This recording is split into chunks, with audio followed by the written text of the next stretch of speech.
Olá, aqui nós vamos estudar como ensinar a Bíblia para uma outra pessoa. Olho a olho, tete a tete, coração a coração. Seja bem-vindo ao curso Como Ensinar a Bíblia.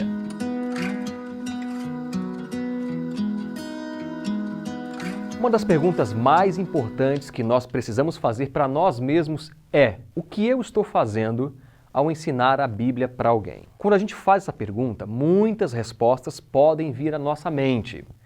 E uma coisa que nós precisamos entender é o que nós somos de verdade. Nós somos discipuladores e estamos ali para fazer discípulos. É muito comum nós encontrarmos pessoas que ensinam a Bíblia dizendo: eu vou lá porque eu sou um professor de Bíblia, porque eu vou ensinar a palavra de Deus, e a resposta, a decisão está na mão da pessoa. Isso é meio que uma meia-verdade. Porque, na verdade, se nossa função é fazer discípulos, a nossa tarefa é muito mais do que apenas ensinar a letra da palavra de Deus. Nós precisamos também ensinar a prática da palavra de Deus. Por exemplo, nós não somos, como instrutores bíblicos, professores. Por quê? Veja só, ser professor, sem dúvida, é um privilégio. Eu não estou aqui desmerecendo a profissão, mas o professor desempenha uma atividade diferente do instrutor bíblico. Porque um professor, ele tem uma matéria, uma carga horária, todo um conteúdo para passar, e essa é a função do professor. O instrutor bíblico vai além disso, porque ele vai passar a matéria, vai passar o conteúdo, mas vai ensinar também a pessoa na prática como ser um cristão. Eu queria que você levasse bem a sério o que eu estou falando aqui, porque nós muitas vezes falhamos nisso. Por exemplo, eu, quando comecei a ensinar a Bíblia, eu nunca esqueço, a primeira pessoa que eu dei estudos bíblicos foi junto com um amigo que me ensinou a ensinar a Bíblia, mas ele era também um pouco inexperiente. Então, depois daquela primeira experiência, Deus me deu algumas outras pessoas para ensinar a Bíblia. Na verdade, 9 pessoas durante uma semana corrida. Foi uma bênção. E como é que eu fazia? Eu, em casa, estudava os temas bíblicos, me preparava, e quando eu entrava na casa das pessoas, eu dava aquela aula. Era um show de Bíblia. Depois de terminarmos todas as séries com aquelas 9 pessoas, ninguém se batizou. E eu fiquei muito frustrado. Claro que a decisão final é porque a pessoa deixou-se influenciar pelo poder maravilhoso do Espírito Santo. Então, o que é que eu fazia? Eu me preparava bastante estudando as lições bíblicas em casa, e quando eu ia à casa das pessoas, eu dava um show de Bíblia. As pessoas gostavam, se impressionavam, mas eu cometia alguns erros. O primeiro erro é que eu não ensinava a pessoa na prática a ser um cristão. Eu apenas dava uma grande aula, tirava todas as dúvidas, é aquele espetáculo de aula, mas era só isso. Eu não me aproximava do coração das pessoas, eu não me tornava amigo delas. E por isso, naquela experiência inicial, onde eu dei estudos bíblicos para 9 pessoas, é claro que essa é uma obra do Espírito Santo. As pessoas só vão se converter se o Espírito Santo atuar no coração delas. E ele está atuando em cada pessoa que nós ensinamos a Bíblia.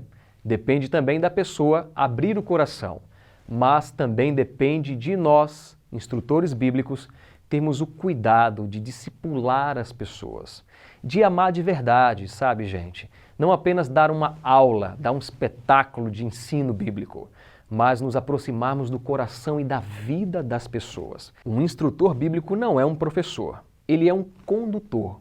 Por exemplo, quando você e eu vamos aprender a dirigir, o condutor está do nosso lado ali, tem até um freio, alguns equipamentos um pouco diferentes naquele carro, ele é adaptado para que a gente aprenda na prática. Então, quando você vai ensinar a Bíblia para alguém, você precisa levar a pessoa à prática, e você tem que fazer isso ao lado dela. Um exemplo muito claro: se você vai ensinar uma pessoa a abandonar alguns vícios, você precisa providenciar meios para que ela faça isso.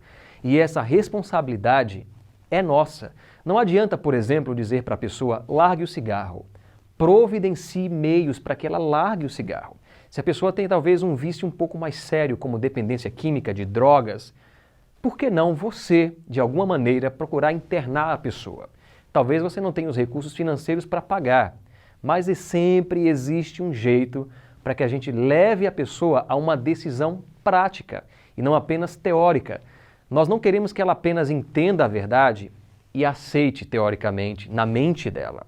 Nós queremos que ela viva aquela verdade. O que eu quero dizer com tudo isso? Quando nós vamos ensinar uma verdade para uma pessoa, nós temos que estar convictos que nosso dever é levar a pessoa para a prática. Ela não tem o hábito, por exemplo, de ler a Bíblia todos os dias. Na primeira lição dos estudos bíblicos, nós precisamos fazer um apelo claro para que a pessoa passe a estudar a Bíblia todos os dias. E por que não providenciar meios para isso? Presenteie a pessoa com a Bíblia, mande uma mensagem todos os dias. E aí, leu a Bíblia hoje? Você pode talvez mandar um texto bíblico para ela. Você entende? Nós precisamos fazer com que as pessoas pratiquem a verdade. Se a pessoa tem hábitos de alimentação errados, você precisa ensinar a pessoa a cozinhar. É isso mesmo. Então note que muitos de nós falhamos em ensinar a Bíblia porque ficamos apenas na teoria. Uma vez que você está dentro da casa da pessoa, a pessoa pode e vai abrir o coração para você. E você precisa aproveitar essa oportunidade para ensinar a pessoa a ser um discípulo de verdade. Eu vou dar mais um exemplo para você.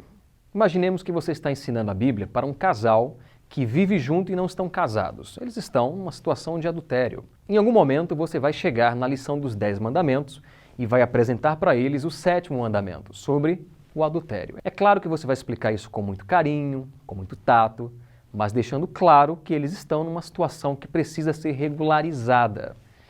E naquele momento você vai fazer um apelo e se elas aceitarem regularizar a sua vida com Deus e um com o outro, você precisa providenciar meios para que isso aconteça. Eu mesmo, quando era pastor lá em São Paulo, e eu estava num distrito, quantas vezes eu fui na casa das pessoas, as coloquei dentro do meu carro e as levei para o cartório para se casarem, e eu era uma das testemunhas do casamento. Fiz isso diversas vezes. Eu quero dizer para você que nós precisamos dar um passo a mais além de ensinar na casa da pessoa. Nós precisamos ajudá-las a praticarem a verdade, a mudarem de vida. Então, um instrutor bíblico, sendo muito mais que um professor, é um condutor e é também um solucionador de problemas dos outros. Nós temos que ter uma paixão de olhar para a pessoa na vida em que ela está e trazer do ponto A para o ponto B, de trazer da vida de pecado para uma vida de santidade. E nós precisamos fazer isso pegando literalmente na mão delas e as conduzindo, solucionando os problemas delas. Seja de qualquer ordem, nós precisamos solucionar a vida delas, ajudar para que nós sejamos melhores condutores do Espírito Santo, para que o Espírito Santo atue mais poderosamente na vida daquelas pessoas.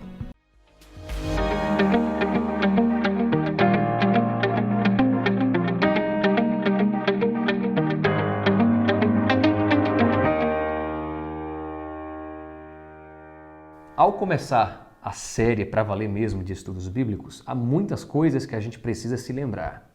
Sempre que você fecha o estudo bíblico com alguém, às vezes é com uma pessoa só ou com um casal, mas quando você vai na casa, às vezes existem outras pessoas morando ali.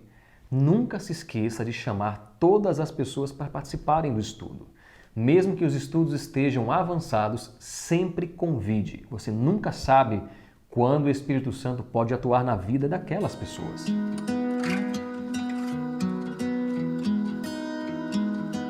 Muita gente me pergunta quanto tempo deve durar cada estudo. Bem, depende do estudo, mas eu digo para você que os primeiros estudos precisam ser rápidos, porque a pessoa pode se cansar, pode se chatear e achar assim, nossa, ele sempre demora e para de receber você.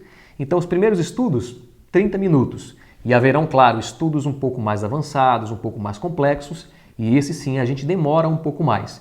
Mas seja bem objetivo nos primeiros estudos, tá bom? Existe um veneno que precisa ser evitado, o legalismo. Quando nós somos legalistas, nunca percebemos. Então, a gente tem que tomar alguns cuidados.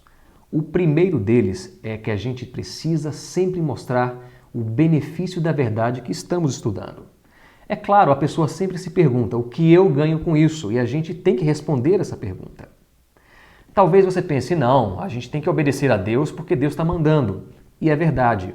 Mas pensa comigo, por exemplo, se o Breno para de fumar, o que ele ganha com isso? Tudo. E o que Deus ganha? Deus não ganha nada. Ele continua sendo o mesmo Deus, só que mais feliz. Mostre para a pessoa que ela está ganhando benefícios com o estudo da Bíblia. Claro, no cigarro é muito fácil de entender. Mas, por exemplo, quando a gente passa a guardar o sábado, Deus não ganha nada. Somos nós que ganhamos.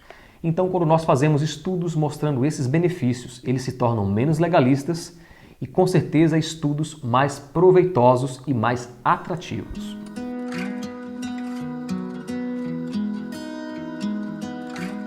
Sabe aquele momento em que a pessoa faz uma pergunta fora da hora? Quem é mesmo Ellen White? Que negócio é esse de guardar o sábado? E o estudo de Ellen White e do sábado está lá na frente. O que você faz nesse momento? Há uma tentação de responder. Até mesmo algumas pessoas insistem. Mas evite isso. Isso pode espantar a pessoa, pode atrapalhar o processo de aprendizado. Mas se a pessoa insiste muito, vai aí uma dica muito interessante. É uma ilustração da laranja. Peça à pessoa para trazer uma laranja para você. Se ela tiver, pede para ela comer a laranja mesmo sem descascar. É claro que ela não vai fazer isso. Então, pede uma faca, ela descasca e aí ela vai comer. Tem um processo para poder comer uma laranja. Dessa ilustração você diz assim, ó, tá vendo, seu fulano, Dona Maria? Mesmo para chupar uma laranja, tem um processo. Essa sua pergunta é muito importante, muito inteligente, mas tem um processo para respondê-la. Vai chegar o momento de respondê-la, mas não é hoje. Antes disso, temos que descascar umas laranjas. Eu já falei para você que a gente precisa despertar a curiosidade nas pessoas. Todo momento isso é válido, mas tem um momento que é infalível. É quando a gente vai anunciar o estudo da próxima lição. Desperte a curiosidade da seguinte forma. Seu Breno, na próxima lição nós vamos aprender uma técnica bíblica de como eliminarmos 100% do estresse com uma prática semanal. Uma coisa simples que todo mundo, em todos os lugares, pode fazer e é de graça. Sabe do que eu estou falando? Eu estou falando do sábado. Uma lição muito importante e que precisa ser feita de maneira curiosa. Aliás, até anunciada de forma curiosa. Então, mostre sempre a curiosidade através da criatividade. Eu tenho certeza que Deus vai te usar poderosamente.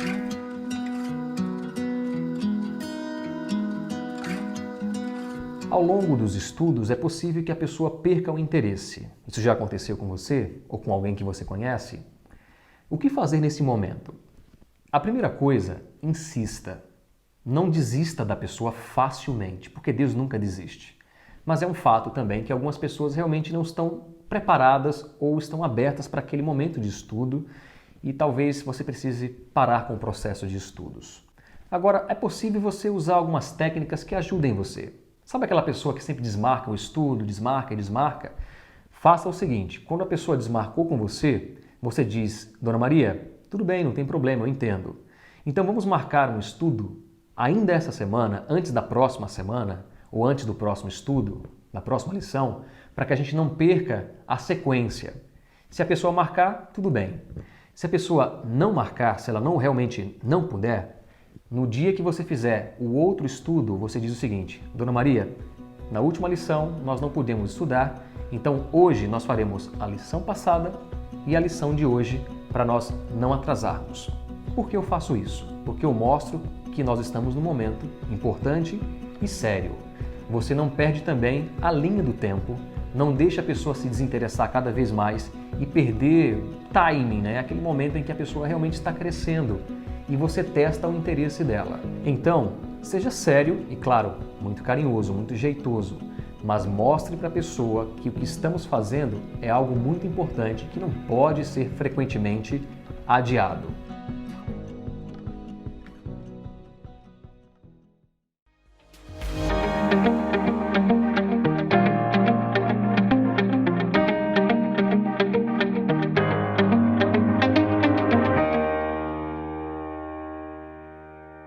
Com tudo isso que eu estou falando para você, fica claro que o nosso papel é muito mais do que ensinar a Bíblia na teoria. E fica claro também que nós precisamos primeiramente trabalhar o nosso coração e a nossa mente para ensinar a Bíblia. Nós precisamos ser transformados a cada dia pelo Espírito de Deus para que as outras pessoas também sejam através de nós.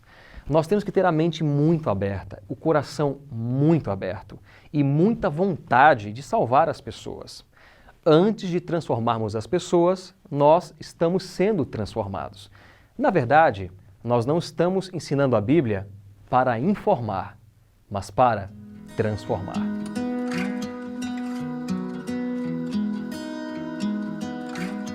Existem alguns materiais que vão ajudar muito você a ensinar a Bíblia. Especialmente você que talvez não tenha muita experiência ainda. Às vezes você fica meio perdido com alguma pergunta, não sabe a resposta. Se você levar alguns materiais junto com você, vão te ajudar. Um deles é a própria Bíblia Missionária recém-lançada. Nessa Bíblia você tem vários auxiliares que vão te ajudar a compreender e a também ensinar a Bíblia melhor. Você vai ver no final dela, por exemplo, 2 estudos em cadeia. Um outro material excelente é o livro Estudos Bíblicos da Casa Publicadora. Recentemente foi lançada uma nova edição.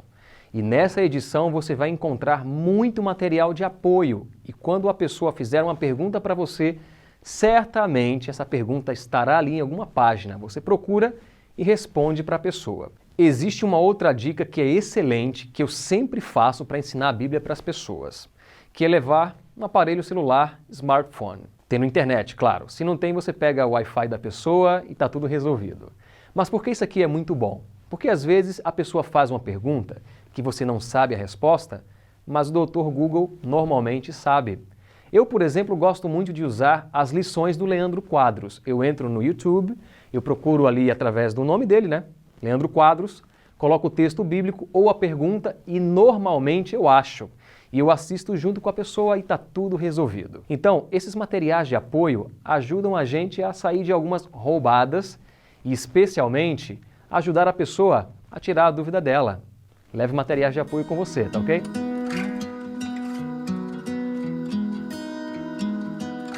Para que um apelo tenha muita eficácia, você precisa, obviamente, estar em muito espírito de oração. Mas eu quero passar para você aqui 4 perguntas sequenciais que são muito boas para ajudar nesse momento. A primeira pergunta é a seguinte: você entendeu? É óbvio que para que a pessoa se decida, ela precisa ter compreendido o que acabou de estudar. E muitas vezes a pessoa não compreendeu tudo exatamente como deveria. É comum, por exemplo, as pessoas terem dúvidas sobre um texto bíblico. Você pode estar ensinando sobre o sábado, explicou que o sábado tem que ser guardado de um pôr do sol ao outro, é o dia do Senhor, etc. Mas aí vem Colossenses 2,16 e ela fica confusa pensando, mas eu conheço um texto bíblico que diz que a gente está livre dessas ordenanças que foram cravadas na cruz e as pessoas não podem ser julgadas por causa de sábados, festa de lua nova, etc. E muita dúvida vem na cabeça da pessoa. E aí quando você pergunta, você entendeu? A pessoa deve apresentar normalmente essas dúvidas nesse momento. Então a primeira pergunta é, está claro para você? Você entendeu? A segunda pergunta é muito parecida com essa, mas se complementa com uma outra frase. A pergunta é a seguinte: você entendeu que essa é a vontade de Deus para você? A primeira pergunta é mais cognitiva, mais teórica. A segunda é um pouco mais pessoal. Você está perguntando para a pessoa se está claro que ela precisa praticar aquilo porque é a vontade de Deus. Isto é, você está tirando a pessoa da teoria e colocando a pessoa na prática. Está dizendo para ela que Deus deseja que ela pratique aquela verdade a partir daquele momento. A terceira pergunta é também muito parecida e muito íntima. A pergunta é, você entendeu que isto é o melhor para você? Veja, nós perguntamos para a pessoa se ela entendeu cognitivamente. Depois passamos para o passo seguinte, que é colocar Deus na vida dela.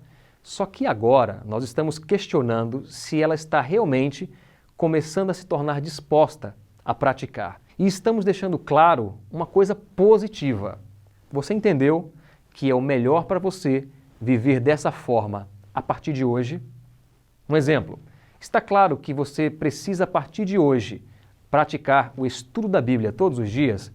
E que isso é o melhor para você? que você vai ser abençoado ou abençoada por isso? Está claro para você que é uma bênção a partir de hoje, ou da próxima semana, do próximo final de semana, você guardar o sábado? Está claro para você que abandonar esses alimentos prejudiciais e adotar um novo estilo de vida trará benefícios para você? Está claro que viver dessa forma é melhor para você? Dessa maneira, a gente tira a negatividade e coloca positividade na mente da pessoa. Nós tiramos da mente da pessoa que é difícil e tornamos possível. Vamos sempre da forma positiva até chegarmos à última pergunta. Então, a pergunta final, a quarta pergunta, é meio que óbvia, né? Você deseja fazer isso, praticar essa verdade a partir de hoje? Antes dessa pergunta, existem outras três. É natural que a gente, às vezes, vai logo para a última, não é? Mas se você preparar o coração da pessoa, quando vier essa última pergunta, ela estará muito mais aberta. É possível também que ela apresente alguns argumentos, algumas objeções, e você vai procurar quebrar essas objeções até convidar a pessoa a praticar a verdade.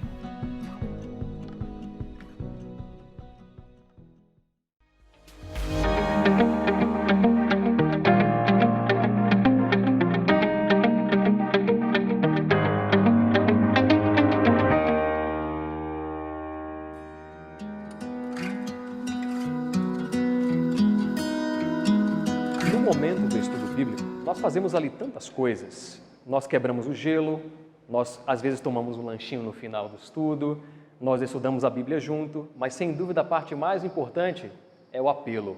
É nesse momento em que convidamos a pessoa a praticar a verdade.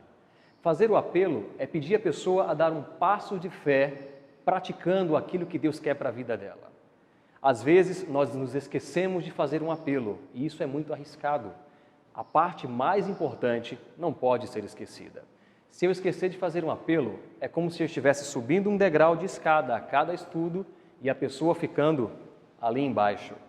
Eu vou progredindo, mas a pessoa não.